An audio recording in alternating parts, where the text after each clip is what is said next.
장 65장을 같이 합니다. 그리스도를 통하여 나오는 자에게. 첫 번째로 인간은요 어리석습니다. 인정하셔야 됩니다. 인간이란 존재는 참 어리석어요. 우리가 지난주에 보았듯 하나님께서만 이스라엘 백성을 위해 일하세요. 내가 너희를 축복한다. 내가 너희를 지키고 보호할 것이다. 모든 것을 너희에게 주겠다. 하나님께서 60장부터 62장까지 3장 동안 너무나 좋게 이야기를 하셨는데 정작 이스라엘 백성들은 하나님께서 일하실 때, 예수 그리스도께서 구원의 역사를 이루실 때 아무도 예수와 함께 하지 않았다는 거예요. 딱 3장밖에 안 했는데. 그리고 더 큰 축복이 들어가는 예수 그리스도의 십자가 이야기를 하실 때는 아무도 옆에 없었다. 하나님만 일하세요. 저는 아무것도 안 할래요. 이번 주에 제 영상에 댓글이 하나 달렸는데 지금 기독교 인구수가 왜 감소하는가에 대해서 올린 영상이었고 뭐라고 달렸냐면 사람이 노력해야 유지되는 교세나 종교는 신이 없다는 명백한 증거이종라고 달았어요. 이게 문제입니다. 종교를 잘못 가르쳤어요. 교회가 가지고 있는 이미지가 사람은 아무것도 안 해도 된다고 가르치다가 이 지경까지 왔어요. 사람들의 머릿속에는 교회는 아무것도 안 해도 신이 다 노예처럼 도와줘야 한다는 인식이 굉장히 강해요. 근데 이거는 사실 신약의 예수님 오셨을 때도 그랬어요. 그래서 이거는 또 이번 주 주일날 말씀을 드릴게요. 하나님이 노예입니까? 왜 하나님도 일하시니 나도 일한다는 자세를 가르치지 않아서 교회가 이상해져 가게 둔 걸까요?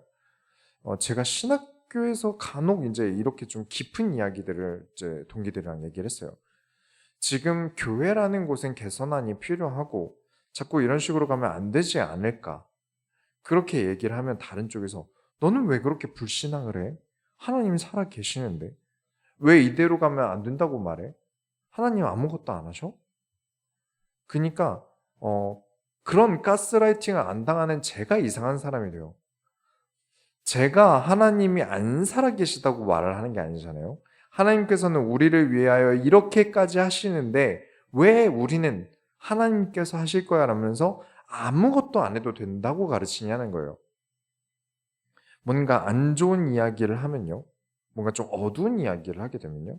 믿음이 없다고 간주를 해요. 가스라이팅을 당하면 믿음 있는 사람, 안 당하면 믿음이 없는 사람. 물론 문제 제기를 하는 사람은 피곤하죠. 어딜 가나 문제 제기를 하는 사람은 참 피곤한 존재입니다. 얼마나 피곤합니까? 은혜 되기도 바쁜데요. 은혜 받기도 너무 바쁜데요. 그런데 전도사들은 이에 대한 고민을 해야 맞잖아요. 왜냐하면 이들이 교회의 미래고 교회를 운영할 사람들이니까 앞으로 우리가 해나가야 될 목회는 앞으로 오는 시대에 어떻게 해야 되는가는 우리가 짊어지고 써야 되는, 주의 종들이 짊어지고 써야 되는 고민이에요. 근데 아무도 안 해서 제가 그런 사람들을 막 찾고 찾아서 그런 고민하는 몇 사람 없더라고요. 몇 사람이랑 자주 이야기를 했어요. 놀랍게도 그때 아무 고민 안 하던 사람들. 하나님이 하실 건데 왜 그렇게 불신앙해? 라고 말했던 사람 중에 목회를 그만둔 사람이 꽤 많아요. 그때 그런저런 고민들을 같이 많이 했고 어떻게 해야 우리가 하나님을 더 잘 섬길까? 어떻게 하나님 보시기에 더 좋은 교회를 만들어 나갈 것인가 같이 고민한 그 사람들은 지금도 목회 잘합니다. 같이 잘하고 있어요. 각 교회에서도 잘하고 있고요. 그리고 그때 제게 불신앙한다, 믿음 없다 하던 사람들이 저를 찾아오고 멀면 전화 오고 하면서 미안한데 이걸 좀 가르쳐주면 안 될까? 이럴 때 어떻게 해야 돼? 라는 질문을 진짜로 해요. 그래서 제가 가르치는 입장이 됐어요. 너무 당연하게 찾아올 자신의 미래에 대해 걱정하고 고민하는 걸 불신앙이라고 하고 믿음이 없다고 생각하는 계속 그러면서 이제 머리를 때린 거예요. 이건 불신앙이야. 분명히 눈앞에 보이는데 대놓고 이 문제는 우리에게 올 건데 이건 불신앙이야. 하나님이 했던 게 오히려 잘못된 거죠. 진짜 믿음은요. 이런 현실에 분명히 다가올 미래에 나는 믿음으로 무엇을 도전할 것인가? 지금 이런 미래가 나에게 다가올 게 뻔한데 이에 하나님께서는 무슨 계획을 가지고 나를 이 현실로 던지시는가를 고민하는 거예요. 64장 5절 한번 보시면 주께서 기쁘게 공의를 행하는 자와 주의 길에서 주를 기억하는 자를 선대하시거늘 우리가 범죄함으로 주께서 진노하셨사오며 이 현상이 이미 오래되었사오니 우리가 어찌 구원을 얻을 수 있으리까. 주께서 분명 공의를 행하는 자와 주의 길에서 주를 기억하는 자를 선대하셨는데 분명 지켜주시고 보호해 주신 게 맞는데 그걸 알면서도 우리가 범죄했습니다. 그리고 하나님께서는 다시 진노하셨고요. 6절부터 7절에 무릇 우리는 다 부정한 자 같아서 우리의 의는 다 더러운 옷 같으며 우리는 다 잎사귀 같이 시들므로 우리의 죄악이 바람같이 우리를 몰아가나이다. 주의 이름을 부른 자가 없으며 스스로 분발하여 주를 붙잡는 자가 없사오니 이는 주께서 우리에게 얼굴을 숨기시며 우리의 죄악으로 말미암아 우리가 소멸되게 하셨음이니이다. 그러니까요. 분명히 알고 있었는데 하나님께서는 자신을 선대하는 자를 선대하시며 베푸신 하나님이라는 걸 알면서도 선대하지 않아서 이런 일이 생겼다는 걸. 그러니까 잘해줄 때 좀 잘하지. 몇천 년 전이나 지금이나 하나님이라는 존재에 대해서는 힘들 때는 떠받들어 모시는 신이 되고 내가 아무 문제 없고 좀 편해졌을 때는 하나님을 안 찾거나 하나님을 내가 부리는 어떤 노예 취급을 하거나 합니다. 그러니 혼날 수밖에 없는 거죠. 서로 건강한 관계가 있고 서로 불편할 것 없이 행복하고 안정적인 관계의 거리라는 게 있어요. 누구에게나 있죠. 부모 자식 간에도요. 넘지 말아야 되는 게 있겠습니다. 부부 사이에도요. 넘지 말아야 되는 게 있어요. 친구 사이라도 아무리 오래된 친구 사이라도 넘지 말아야 되는 게 있습니다. 그런데 인간의 욕심은 끝이 없어요. 그래서 선을 넘어요. 하나님 우리에게 굉장히 선대하시거든요. 우리가 하나님 편에 있을 때 정말 선대하시거든요. 그걸 알고 선을 넘어요. 가장 대표적인 예가 아담과 하와가 먹은 선악과죠. 다 허락해 줬어요. 다 허락해 주면서 딱 하나 하지 말라고 했습니다. 근데 그것마저도 서로 너무 좋은데 하나님과 사이가 너무 좋은데 잘 지내고 있는데 충분히 부유하고 행복하고 평안한데 기어코 욕심을 한 번 더 내요. 인간관계에서도 그렇게 굳이 넘지 않아도 되는 선을 기어코 넘으면 관계가 어그러지는데 왜 우리는 꼭 그렇게 욕심 때문에 선을 넘을까요? 욕구 때문입니다. 더 잘나려고 노력하는 욕구보다 앞서 있는 게 많은 사람들이 나를 잘나게 봐줬으면 하는 욕구래요. 본능이라고 하더라고요.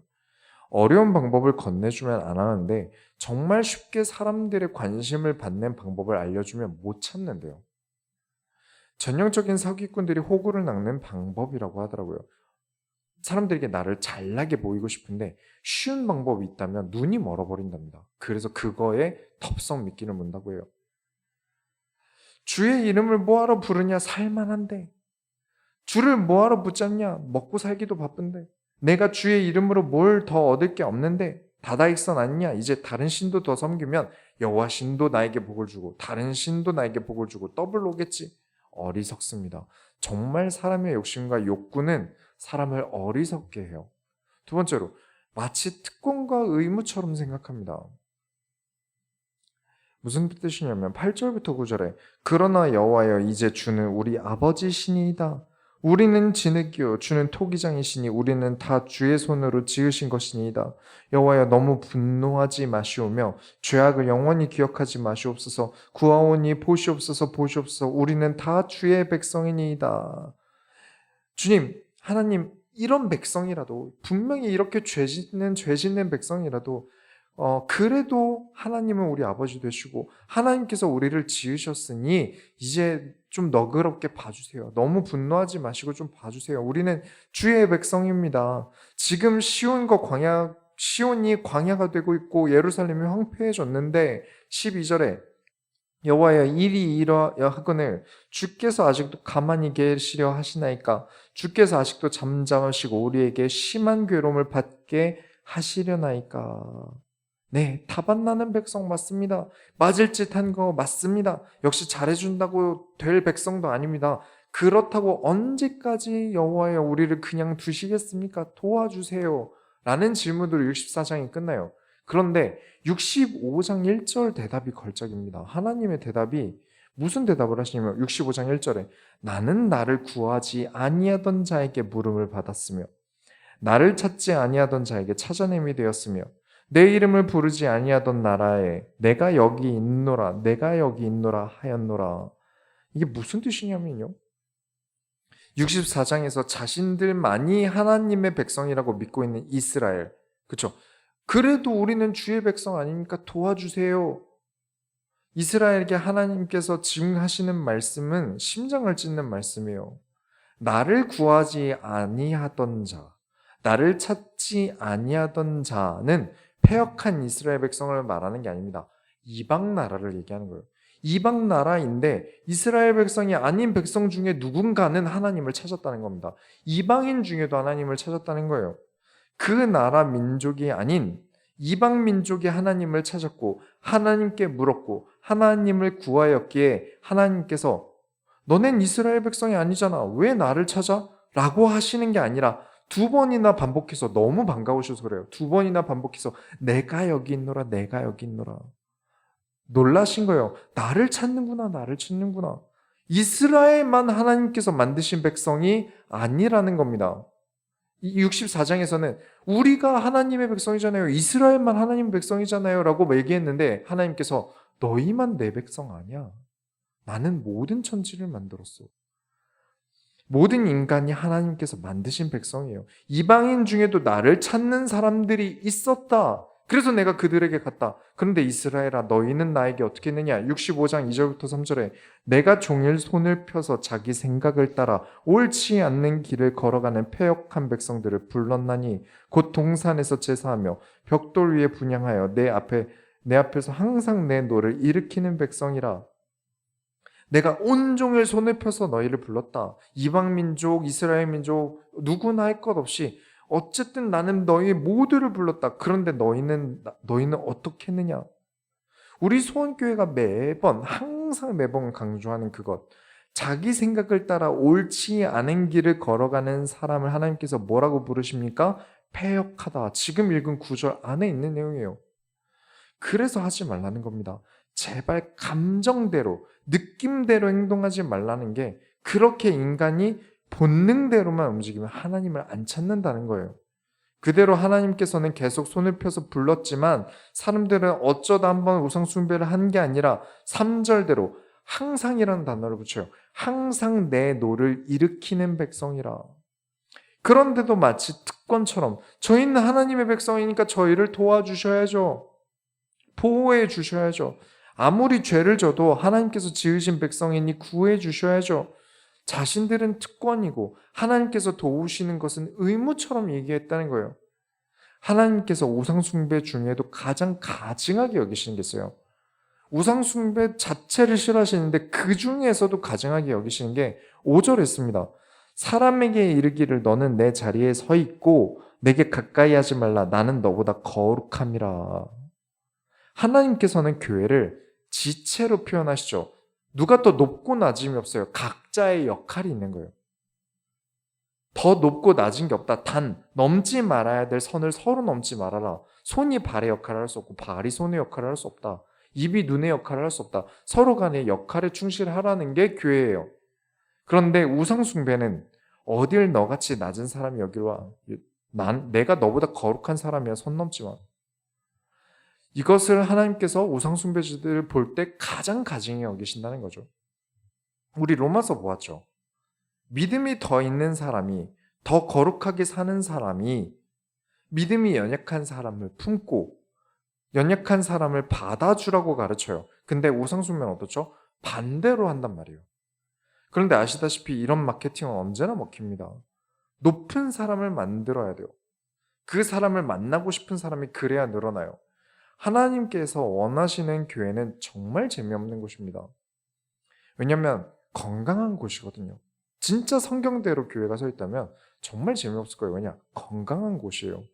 정말 영혼의 건강을 위해 최선을 다하는 곳입니다. 왜냐하면 우리는 세상의 수많은 맛들에 노출되어 있어요. 교회까지 일주일에 한 번까지 없다면 영혼에는 정말 건강하지 않을 것만 먹을 것입니다. 그런데 교회가 살아남아야 돼서 어떻게든 교회까지도 자극적인 맛들을 내야 되는 상황이 되어간다는 게 저는 좀 안타까워요. 근데 어쩔 수 없지 않습니까? 어느 가게가 여러분 저희 가게는 건강하게 맛있습니다라고 해도 우리는 다 알잖아요. 사실 건강하지 않게 만드는 게 제일 맛있잖아요. 건강하지 않는 게 제일 맛있는 거예요. 그걸 우린 다 알아요. 그 당뇨 환자를 위한 당뇨 음식들이 있는데 그걸 먹는 걸 봤어요. 당뇨 환자들이 먹으면서 욕을 그렇게 해요.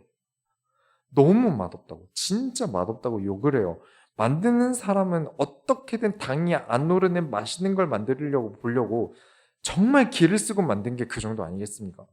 그럼에도 맛이 없음에도 불구하고 성경적으로 교회가 운영되어져야 되는 가장 큰 이유는 우리의 맛, 어떤 우리의 건강 때문이 아니라 가장 궁극적인 이유는 그분이 여호와 하나님이시기 때문입니다. 그게 우선이에요. 우리보다 우선이에요. 인간을 위한 하나님이 아니라 하나님께서는 자신을 위해 만드신 게 인간입니다. 반대로 돼야 돼요. 그렇다고 하나님께서 우리를 재미로 가지고 노십니까? 그건 아니죠. 가장 알맞게 두셨는데 선 넘고 선악과 먹는 건 늘 인간이죠. 그래서 하나님께서 기회를 주십니다. 인간에게 기회를 주시는데 무엇으로 주시느냐? 세 번째로 그리스도로 얻는 기회를 주십니다. 65장 9절에 내가 야곱에게서 씨를 내며 유다에게서 나의 산들을 기업으로 얻을 자를 내리니 내가 택한 자가 이를 기업으로 얻을 것이요 이 나의 종들이 거기서 살 것이라. 야곱에게서 나는 씨, 유다의 기업을 이을 자, 얻을 자 누구죠? 그리스도를 얘기합니다. 그리스도를 보내겠다. 내가 너에게 메시아, 곧 나 자신을 보내겠다. 그걸 보고도 안 믿는다면 예수를 보고도 죄를 짓는지 내가 보겠다.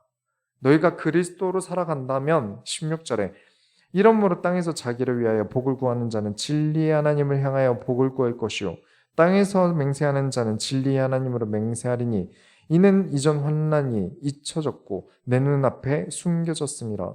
정말 너희가 자기를 위하여 복을 구하고 싶다면 진리의 하나님을 향해 구해라.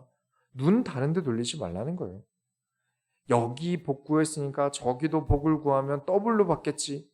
여호와도 섬기고 다른 신도 섬기면 2배로 받겠지. 그 안 믿는 사람들 기도하잖아요. 가끔씩 뭐 복권 긁으면서 하나님 부처님 막 이러면서. 그러지 말라는 거예요. 하나님만. 우리 인생에 다른 존재가 필요하지 않다는 겁니다. 여호와 하나님만. 그렇게 정말 메시아, 정말 그리스도를 구한다면 17절에 보라 내가 새 하늘과 새 땅을 창조하리니 이전 것은 기억되거나 마음에 생각나지 아니할 것이라. 진짜 새 하늘과 새 땅을 창조한다는 말일 수도 있으나 지금 우리에게 전달되어져 하는 이 메시지는 너희가 메시아를 구한다면 너희가 들어갈 하나님 나라 그 안에 들어가게 하고 너희가 이전에 어떤 삶을 살았건 내가 기억해 주지 않을 것이다. 이렇게 천국에 대한 내용이 25절까지 나옵니다. 이게 항상 늘 적용되는 규칙이에요. 어떤 규칙이냐면 인간은 죄를 짓습니다. 이건 어쩔 수 없어요. 죄 안 짓는 인간 없습니다. 혹은 이미 죄인이죠. 그 죄인들은 하나님께서 열어두신 기회를 아무도 찾지 않아요. 하층민이나 아픈 사람들은 들을 기회조차 없고 머리 좀 좋은 사람들은 머리 나쁜 사람 등쳐본다고 바쁘고 그래서 선지자, 선구자들을 통해 길을 열려고 해요. 선지자들을 하나님께서 보내셨죠. 그러면 재미없다, 그런 얘기 필요 없다 하면서 무시를 해요. 그래서 예수님을 보내십니다. 그리고 예수를 믿는 자는 천국으로 모으고 모든 죄를 사고 어떤 죄도 돌아보지 않겠다라고 하세요. 이건 창세기에서도 사건만 다를 뿐 계속 반복되는 법칙이고 모든 성경 내에 있습니다. 우리는 죄인이다. 벗어날 수 없다. 그렇게 그리스도를 만나야 된다. 그리스도를 만나는 자는 천국으로 간다. 정말 몇천 년을 반복해서 똑같은 이야기를 사실 오늘도 하고 계신 겁니다. 그래서 정말 중요한 것은 그리스도예요. 결국 그리스도가 가장 중요하다는 지점을 찍고 계신 겁니다. 결론을 내리자면 너희가 내 백성인지 아닌지 구분하는 것은 니들이 이스라엘 백성이라서가 아니다. 이스라엘 백성이라고 마치 특권처럼 말하는데 아니다. 야곱의 후예들이라서 아니다. 너희가 메시아를 믿으면 너희가 내 백성이다.